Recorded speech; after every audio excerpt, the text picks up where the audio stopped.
Le Burkina Faso a récemment adopté un projet de loi important visant à améliorer son système judiciaire et à désengorger ses prisons.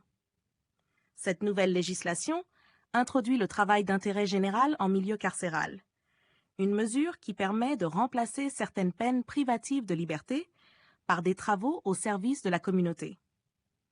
Le but est de réduire la surpopulation carcérale tout en offrant une alternative aux peines de prison classiques. Les députés ont voté à l'unanimité en faveur de ce projet, soulignant l'importance de l'équité et du respect de la dignité des personnes condamnées. Le ministre de la Justice, Edaso Rodrigue Bayala, a déclaré que cette loi constituait un pas en avant pour garantir une justice plus équitable, tout en répondant aux besoins collectifs de la société. En effet, ce travail d'intérêt général n'est pas seulement une sanction, mais aussi une opportunité pour les condamnés de se réinsérer dans la société en accomplissant des missions de service public. Dans le cadre de cette réforme, le travail d'intérêt général devient une peine principale et autonome, ce qui permet de mieux gérer les condamnés et de limiter le coût de l'entretien des prisonniers pour l'État.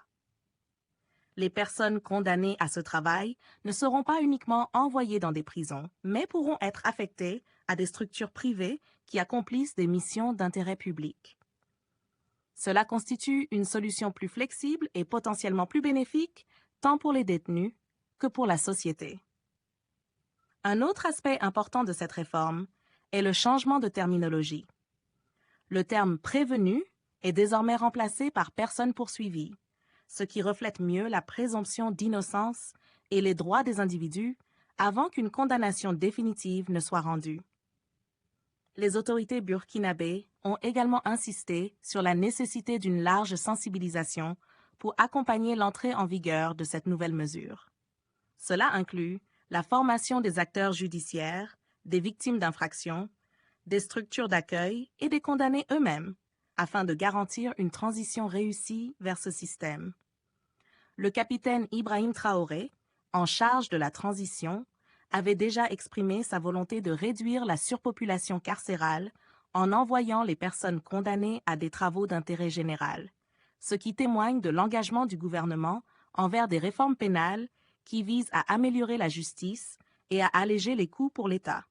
N'hésitez surtout pas à liker si vous avez trouvé ces informations utiles. Partagez votre avis avec nous dans l'espace des commentaires et abonnez-vous à la chaîne pour ne rien rater de nos prochaines vidéos. Merci.